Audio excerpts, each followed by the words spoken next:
But you're not gonna deal with it.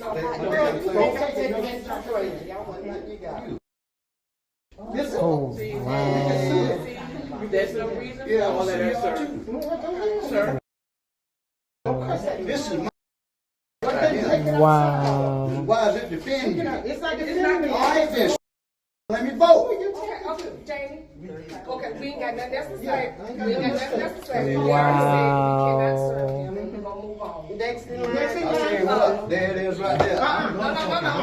No. Wow.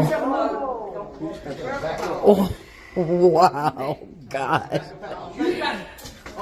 Oh. Don't do that. Wow. Wow.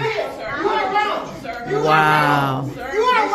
Wow. The guy in a South Carolina polling booth absolutely lost his mind, went crazy, and started to fight some of the polling booth workers.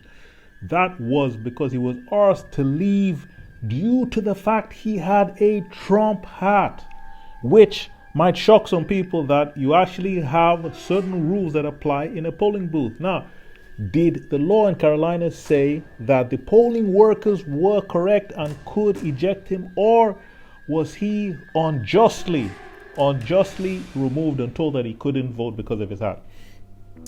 Well, South Carolina actually has election laws which apply to what you can wear when you go into a polling booth. So, Title 7 of Elections, Section 7-25-180 states that you are not allowed to exhibit unlawful distribution of campaign literature.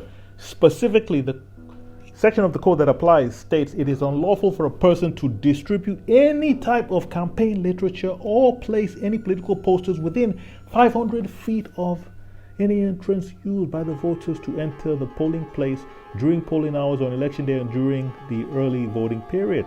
Now, the poll manager shall use every reasonable means to keep the area within 500 feet of any such entrance clear of political literature and displays. Political literature and displays. And they can remove or cause to be removed any material within 500 feet of any such entrance distributed or displayed in violation of this section. So, there's no specific law stating that you cannot wear a campaign hat, etc., or clothing which signifies a particular candidate. And in this instant, the man who wore a Trump hat was trying to vote and told that because he had that hat, he could not vote.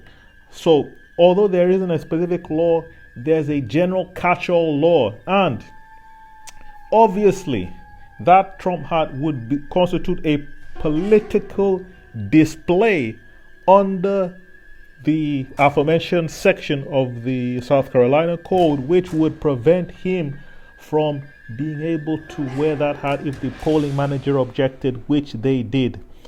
To complicate matters further, because he was irate and worked up into a paroxysm, he now lashed out and got into a physical altercation with the other polling workers in that vicinity. The problem with that is he's now got additional potential charges he could face, such as criminal charges for assault. And there may be other issues too, given that this was a federal election, which I've not researched or looked into, but there are lots of issues which could be applied to him, assuming that the police even care about this instance. So essentially, anybody going out to vote, and it's going to be millions of people in a few days, but anybody going out to vote should be mindful of a lot of the election rules around what they're allowed to wear, their attire, and their conduct in the polling booth. Make sure to like, comment, and subscribe.